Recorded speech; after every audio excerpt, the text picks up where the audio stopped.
Now let's look at the implications of all these, and I'm being joined by the CEO of financial derivatives company, Mr. Bismarck Rwani. Good morning, Mr. Rwani. It's good to have you on the program. Well, let's begin our conversation with your reaction to what Mr. Silva has just said. He says that Nigeria should get the benefits of the upside. So what do you think? I agree to some extent with the optimism, but economics is about being realistic. The reality is that since this agreement, there's been a 10% reduction in global output. That's 10 million barrels. But we've seen a 4% increase in price. So basically, the price is revolving around $32 a barrel for Brent and about 27, 28 for WTI. The reality is that even Goldman Sachs today is saying that we haven't seen the bottom of this yet. So what this means is that for Nigeria in particular, luckily the Minister of Finance had revised the budget, the benchmark down to $30 a barrel. So you have about a 10% headroom. But also, if you look at the production cuts, which the Minister of State alluded to, it means that we're going to have about 400,000 barrels off, but then we'll make up part of it condensates. But the market is soft. The reality is that the fiscal gap created by this reduction in price, right, and reduction in production, our total revenue compared to December 2019 will be lower by at least 40%. So if we're getting $100 million in December, we will be getting $60 million now. So this is profound. So it means that, one, there'll be a balance of trade negative, there'll be a current account deficit, there'll be a terms of trade deterioration, and more than anything else, there'll be a fiscal shock. That's the reality. Now, let's now talk about the outcome of the OPEC meeting on Sunday, of course, where the output cut of 9.7 million barrels per day was agreed. Now, would that bring a balance to the market? Well, technically, yes. The global demand-supply imbalance was created by two things. One, the actual slowdown in global economic activity prior to COVID-19. Then there was the COVID-19 compression of demand, which created more of a supply gap. Then, over and above that, then there was the price war between Russia and Saudi Arabia. Now the price war is over. So we are back to the two major ingredients of global demand-supply balance and the deteriorating macroeconomic conditions across the world. That, I think, depends on how far the world is going to recover, how fast the global economy is going to recover. But whether we like it or not, the global economy is in for a recession. This recession is going to take us into 2021. So we are not going to see demand pick up that dramatically. We're not going to have a V curve. What we'll have is a U curve. Bottom out, flat, and then come back up. So for us, we have to prepare for that, that outcome. And what kind of versatility and what kind of structural changes are we going to make to be able to cope with this? That's the challenge that we have. But luckily, we have an economic team and leadership that is not underestimating consequences of this, and is preparing to use this as an opportunity also to address some fundamental issues. You had the Minister of State talking about the extinguishing of the subsidies, and there are other changes that are taking place, most of them involuntary, but some of them voluntary. So we think that there's a little bit of hope at the end of this tunnel, some light at the end of the tunnel. But what are some of the measures that the economic team will be putting in place to address these issues? First of all, let's look at the gap we have. The gap we have is we have a gap of about $14 billion, right? And that's, if you take that, that's about almost 50% of the budget of Nigeria. Nigeria's budget is about $28 billion. So you have a 50% gap in your budget. Then you have, more than anything else, you have reserves that are declining, and you have terms of trade. The terms of trade are the price of your exports versus the price of your imports. These are technical issues, but once the terms of trade deteriorate, where it was down to 30, it's now down to 19. If they deteriorate, it means that there'll be external imbalances. Those external imbalances will translate themselves into possible weaknesses of your currency and possible reduction in your purchasing power. So basically, at the end of the day, what has happened is that today we have what we call a medically induced coma.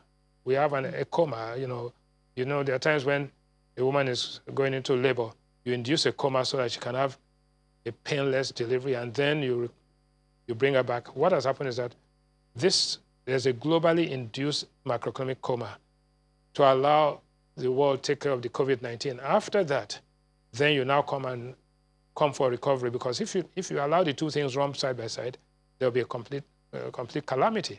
So we have that coma in Nigeria today.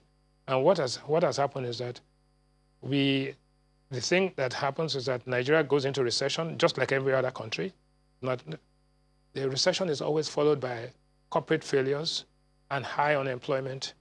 But unfortunately, we also have high inflation, panic buying and all of that. So what the government is doing is that, look, let's first take care of the health of the people, then we'll come back and face the economy. But the point is that you like I said in the last program, you are saving lives and saving livelihood. Now we are looking for consolation in isolation. Isolate everybody, do the testing, and then begin to grow the economy, but using the opportunity as well to drive some of the fundamental changes. So what has happened is that the budget has been scaled back. The federal government has approached the multilateral agencies like all other countries, the World Bank, the African Development Bank, and the IMF for facilities that are available to us, concessionary facilities at 1% per annum, 3 years moratorium and all of that, and 5-year payback period. Those are excellent terms. But to do that, you need to meet certain preconditions. So basically, Nigeria will access this, but in spite of that, all the multilateral support that you get, there's still a gap. There's a gap, funding gap, there's a foreign exchange gap, there's also a macroeconomic gap in terms of your expenditure versus your revenue, right? So that's fiscal side. Now, how do we get the economy back? This economy, from all projections that we see an economy that will have a minus 2.5% growth, negative growth in Q1, and about minus 2.9% negative growth in Q2, right? Depending on what the outcome is. You know, you have what they call the mild scenario, you have the moderate scenario, and you have the severe scenario. So depending on these outcomes, then we'll decide, it's possible now to simulate and decide what the final outcome will be. Now, let's bring the conversation back to the agreement of OPEC+. Now, with this new agreement, how sufficient do you think that the deal can be for the economic prosperity of OPEC members? Well, the thing is that the market structure, the oil market, is an oligopolistic structure, which means that there are few sellers and many buyers. But for once, all the sellers have come together. It's not just OPEC. There's 100 million barrels of oil that is being produced. They're cutting back by 10 million barrels, which is 10%. OPEC has about 30 million barrels of this. So Saudi Arabia cuts back, Russia cuts back, the United States participates, Mexico cuts back. And so there is a strong possibility that the agreement will be held. And you see it's structured May to June, then subsequent, and all the way down to 2022. So hopefully, if everybody honors it and they enforce it strictly, then you will find that this economy and the oil markets begin to get some traction again. And that will be good for Nigeria. But it gives Nigeria the opportunity to think of what to do beyond oil. Because that addiction to oil revenue, which has been a curse to Nigeria, has to go away. And so some steps have been taken. It's very, very interesting that you link the OPEC meeting and all of that to the economic palliatives or remedial steps that Nigeria is taking. This is the time. And what the government has done essentially is to look at how to carry out some adjustments to the exchange rate regime, adjustments to the spending pattern, adjustments to the level of subsidies, and adjustments to level of transparency of government activity. So anti-corruption is not just a slogan, it now has to be enforced. And the people of Nigeria are asking, saying, no, please, you must account. The government and the leadership must account for what they are doing. The people must account for how they are spending their time. So it's, for once, we are seeing a collaboration and cooperation between government and the leadership and the followership of this country. Now, what does this mean at the end of the day for Nigeria's budget, the growth, and of course the economy in general? Well, like I said earlier on, first and foremost, the budget, what we're seeing is a budget of 10.58 trillion naira being reduced, the expenditure down to 9 trillion naira. That drop is not as much, the drop in revenue is far much more than the drop in expenditure, which means our deficit will increase. The deficit we are looking at in 2020 is about 4.5 trillion naira, is about 3.2% of GDP, which is higher than the convergence criteria.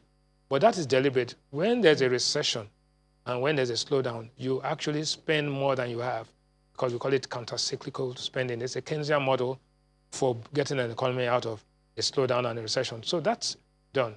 What we are going to see is that we think that, like I said earlier, the price of oil will stabilize at about $32 to $35, which gives us some headroom. Our external reserves currently at about 34.9 or something. We think will come down to about 31 because we need to support the currency so that it doesn't run away from us. Our terms of trade, I said earlier on, are down to 19. So in the end, we are going to have growth of about minus 2.5 at the end of the year, 2.2, minus 2.2 to minus 2.5. However, the big problem is that inflation is now, we think inflation is about 13.5 because of panic buying. It's going to increase further to about 15% and go higher. Now, the truth is that because of what do you call them, isolation and the lockdown, we are beginning to see a compression in demand. People can only spend what they earn. So if they don't earn any money, those on daily wage are not getting any money there. That's why they're coming out on the streets looking for things to do. People are becoming desperate. So we think that the demand drop is going to be there, followed by a supply drop. And that supply drop and that supply decline is what leads us into a recession. How soon are we going to recover depends on, one, oil markets, two, COVID-19, whether we end up with whether we end up with moderate. We think it will go from mild to moderate. We don't think it will get to severe. And depending on how much of the fatalities and how fast this thing spread, if we control it properly, then we are okay. All right, so before we come back to how it affects Nigeria now, let's talk about OPEC members now. Some of them, OPEC actually expects its members to cut down production. How possible is that? You can tell us about in about 1 minute. First of all, there are no buyers. So even if you try to push out, if you try to increase production, nobody's going to take it. Because there is, the United States, for example, is likely to witness a negative growth of the highest order of maybe minus 10, minus 12%, from positive of 2%. Unemployment in the US last week went as high as 15 million people filed for claimless, and the unemployment rate has gone all the way up to almost 4.4, now to 10%. And that's the biggest economy in the world. The Chinese are beginning to recover. So I don't think, even if you intended to cheat, there'll be nobody to buy your oil. All right, Mr. Irani, please hold your thoughts. We'll be with you in just a moment. And when we return in just a moment, the conversation continues with Mr. Bismarck Rewani. And this time we'll focus on the economic impact of the COVID-19 lockdown. Please stay with us. Welcome back. Mr. Bismarck Rewani is still here with us, and this time we're turning our attention to the implications of the lockdown in Lagos, Ogun, and of course the FCT to curtail the spread of COVID-19. Thanks for sticking around, Mr. Rewani. Thank you. So we've seen over 300 cases of infections here in Nigeria now. Tell us, how long is this COVID-19 expected to linger on? First and foremost, let's see what you have is, first you have an outbreak, then you have an epidemic, then you have a pandemic. Now in Nigeria, in the economic circle, we call it pandemic pandemonium, because that's what you're having. So we have 310 infections right now. Of these 310 infections, we have what we have about 10 casualties, fatalities. But the important point you have to note is that we have only tested 3,000 people. And that's minuscule compared to the population, right? But what is interesting is that we tried to do a simulation, econometric modeling simulation, where you have dependent and independent variables. This sounds boring like in jargon, but the point is that we looked at life expectancy, median age, and average temperatures, and tried to correlate that to the level of infections and fatalities in countries. And you find that in countries with the highest life expectancy, they had the highest fatalities. With the countries with the highest median age, they also had the highest fatalities. There was what we call a correlation coefficient of 0.7 and 0.69, which means that the higher your life expectancy, maybe let us say a country like Italy has a life expectancy of 83 years, the more likely that you will have a pre-existing condition like diabetes, hypertension, and therefore you are more vulnerable to fatalities. So when we did that, when we ran the correlation in Nigeria, we found out that in a mild scenario, worst case scenario, we have 10,000 infections. Don't forget, we're only at 300 now. If we have 10,000 infections, we will end up with 208 fatalities. But if we go to a moderate scenario, where we have 50,000 infections, and that's wild, and therefore you will have 734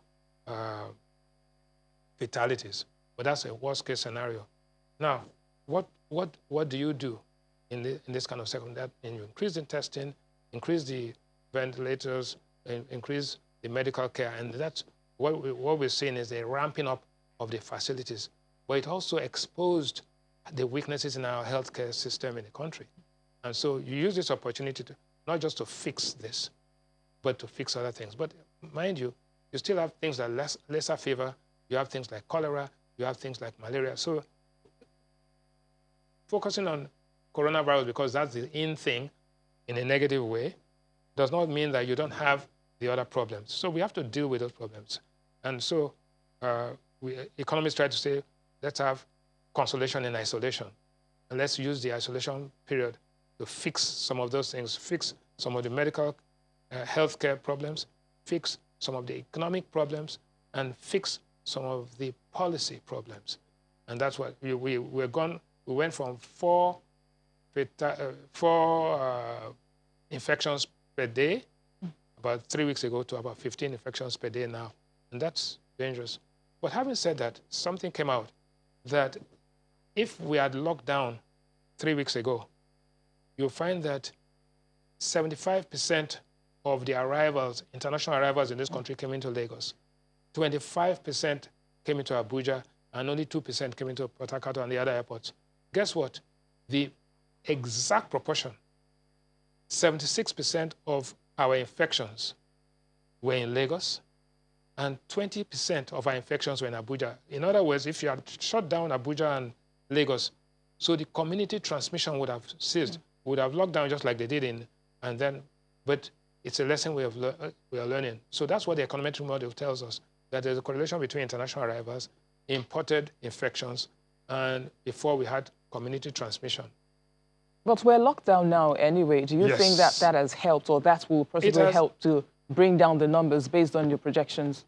It has helped, but locking down without increasing the testing, without having these things, does not do anything. Because what's going to happen is that after a while, the community transmission is taking place, and the vulnerability is there. But you see, the median age in Nigeria is 18.3, while the median age in most of the countries are 30, 40, and all of that.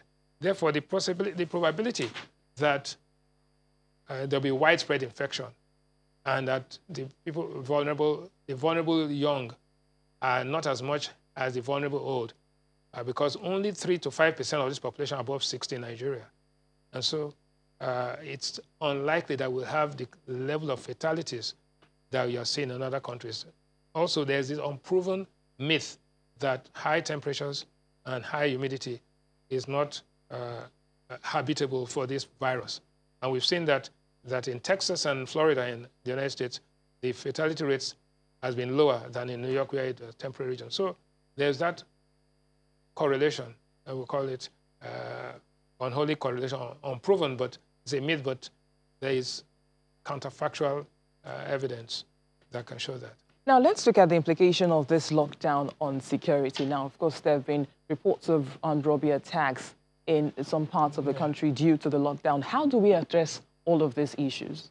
You see, it's when there's trouble that you know everything that is happening. The reality is that there was already high unemployment, high underemployment, widespread multidimensional poverty. So this thing just throws up. After you lock people down, after 2-3 days and they have no income, they will descend on every other person. So the threat, the underlying threat of poverty, the underlying threat of unequal opportunities, the underlying threat of inequitable distribution of income is coming to catch up with Nigeria. This is something that's been on for the past 50 years.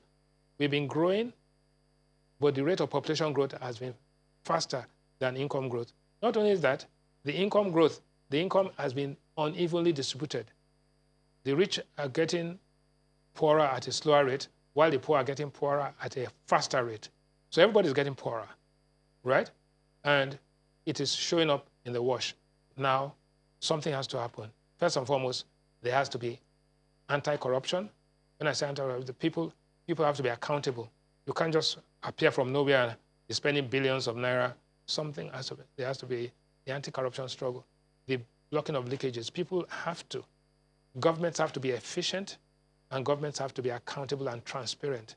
There's too much of what I call an unethical attitude, both at the leadership and not only in government, but in corporate Nigeria.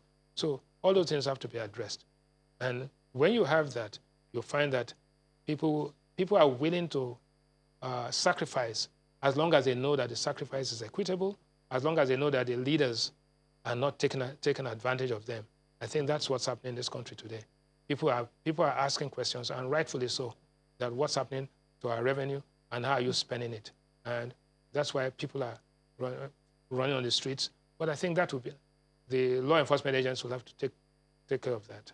So that brings us to the economic implications of the lockdown now since it started. And are we already on our way to recession? Of course, you mentioned it earlier based on some of the indicators that you have put up. Yeah, we're definitely, like I said, minus 2.5% Q2 and minus 2.9% Q3.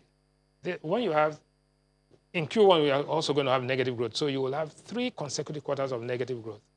But it's just not Nigeria, but it's how to get out of it. So what are the sectors that are negatively affected? And how does it affect people in the street? First and foremost, aviation, total shutdown, both domestic and international.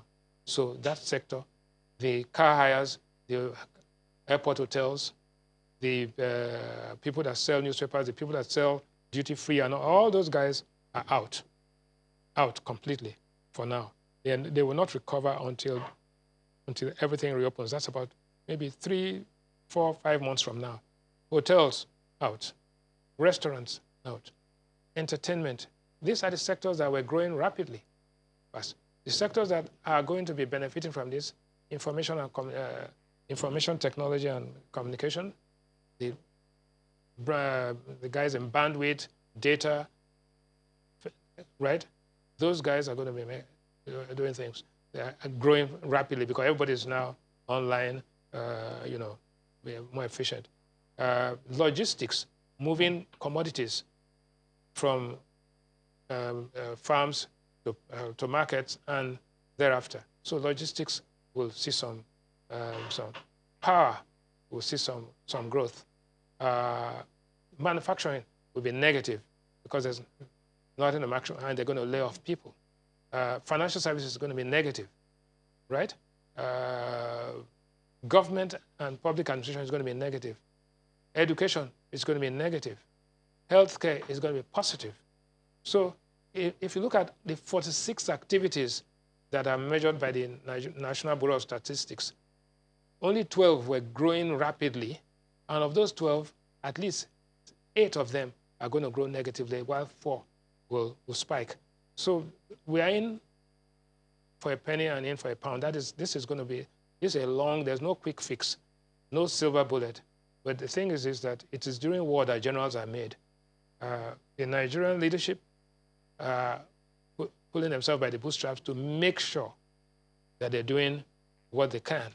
The Nigerian followership are going to do what they can and hold the leadership accountable.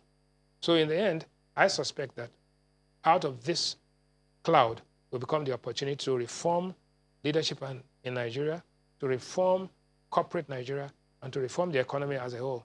So we've taken things like subsidies are gone, things like exchange rate the mechanics or the mechanism for having a market-driven exchange rate which is efficient will be handled. The question of agriculture, fertilizers, domestic refining, and all of this will be handled at the same time. So out of this pain will come some joy, but it's not going to be easy. It's going to be a tough, long, hard journey. Well, how long do you think it would take Nigeria to recover from all of these challenges post-COVID-19? Our scenarios point to the fact that Q1, Q2, Q3 will be negative, Q4 will be flatlining, and Q1 2021, we begin to see some glimmer of hope at the end of the tunnel. But certain structural changes would have taken place. The benefits are going to be significant. There's going to be significant upside. And all of that will take us into towards the end of 2021 into 2022. But 2020 is going to be a hard year, especially Q1, Q2, and Q3. We are going to begin to see some semblance of positive move and positive growth in the fourth quarter. So let's say by Independence Day, by Christmas, by the time we are preparing the budget for 2021, things begin to look better than what they are now. But this is Q1. We are now in Q2. These are difficult times. And Q3 will be struggling as well. So, but like I said, it's not just Nigeria. Everybody. That's why we've gone to the World Bank, gone to the ADB, gone to the IMF to take that which is due us so we can use that to jumpstart the economy and get people back to work. But this is not going to be easy. It's not a Lagos, Abuja, Ogun State problem. It's a countrywide problem because we have problems of poverty, we have problems of debt service, and we have problems, right, of unemployment. All of this will be tackled with the policies that are there. There are many committees in the government, the economic committees that are working together, and the collaboration and coordination between monetary and fiscal policy, investment and trade policy, all taking place at the same time, and you can see that all begin to play up. So let's just get ourselves ready for a tough Q2, a tough Q3, that's next quarter, but then some light at the end of the tunnel in Q4. Well, you just talked about the monetary and the fiscal policies. Now, how would you describe the response we've seen from those authorities since the COVID-19 outbreak, and what recommendations would you expect or would you give post-COVID-19? Well, let's put it this way. You have a committee that looked at the budget, which included Central Bank Governor, Minister of Finance and Planning, NNPC, right? That's the money is earned from NNPC oil. The money is spent by the Planning, Budget, and Finance Ministry. The inflation is controlled, and the exchange rate is managed by the central bank. If all of these people are together in one room, you can bet me that they are coordinating themselves, and you are seeing better coordination, and that's why the level of misalignment of policy has reduced. You can see that clearly. So if you go back and see, let's take the petroleum pricing, you could see that happened fiscal, right? Let's see the exchange rate adjustment. That is monetary, but also included fiscal policy adjustments. Let us see the question of securitizing federal government debt. That's also fiscal. Then let us look at what the Ministry of Trade, Investment, and so these guys are working together. They're working round the clock to ensure that things get better. But I tell you something, it's not easy. It is one of the most difficult tasks today, first of all, to deal with the recession that came from nowhere, right? And it also is coming at a time where everybody, in those days we had a recession in 2008, we had a recession which was a global recession, where we had buffers. Like I said, we were a size 22 woman. In 2016, we had become size 12. But by 2020, we had become size 6. So right now, and what it is that these guys are coming together to salvage the situation where the buffers don't exist, and where the population has increased, and where the people's expectations are high. So what do we have to do? Manage people's expectations so that they don't have false expectations. Nigeria is not, and will not be for some time, a rich country. It can only become rich when it starts to produce. So the deception or the false expectation that, oh, Nigeria is a rich country, all we have to go and do is share money, and all that, that's off. There's nothing to share except the burden and responsibility of running a country transparently and efficiently. Which sounds like a tough task. Now, let's talk about the implications on inflation. Of course, inflation is about 12.2% now. So what's your projection for the second quarter? Well, like I said earlier, we are projecting inflation has actually gone up to about 13 because in the last 4 weeks, because of panic buying, and Lagos is the nucleus of economic activity in this country. So you've seen prices of some things go from 2,000 to 4,000.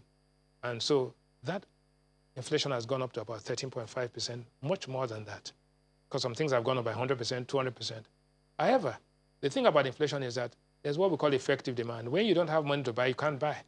So people have finished, they've run their salaries off. Many of them are on daily wage. They're not getting salaries. People who are selling newspapers, people who are driving taxis, people driving Uber, they have no money. So they have no money to buy anything. So the prices will stop increasing because there is a drop in disposable income. But the danger is that those guys who have no money become weaponized. They become, weapons of mass destruction. That's why they're on the streets. That's why they're in Agege, in Lekki and all of that, doing things become dysfunctional. So, and the law enforcement agents are so busy trying to control COVID, control this, control that. And so we are stretched. So we now need, that's why there needs to be mobilization. But the thing about a democracy is that the political parties have to mobilize people, but the political parties themselves are disorganized and confused, right? So this is the true test. So the question is about inflation. Yes, inflation will go to 13, will get to 15, and the EIU says it will get to 19%. But inflation, when growth is negative, is what the standard theory will call stagflation. A very dangerous phenomenon in economics, but that's why I said the picture is bleak in the short run, but hope at the end of the fourth quarter, because the demand has squeezed. There will be increased investment because people will now see an opportunity in certain sectors, and then will begin to grow gradually. And the government is drawing on all resources, multilateral aid, multilateral concessionary support, domestic borrowing, and one other area that it's going to affect us, Nigerians in diaspora, we used to get about $23 to $26 billion by our colleagues who are out in different, those guys are in lockdown in Italy, in France, in the UK, in the United States, in Germany. They're in lockdown. And guess what? In a recession, those guys are going to be fired first.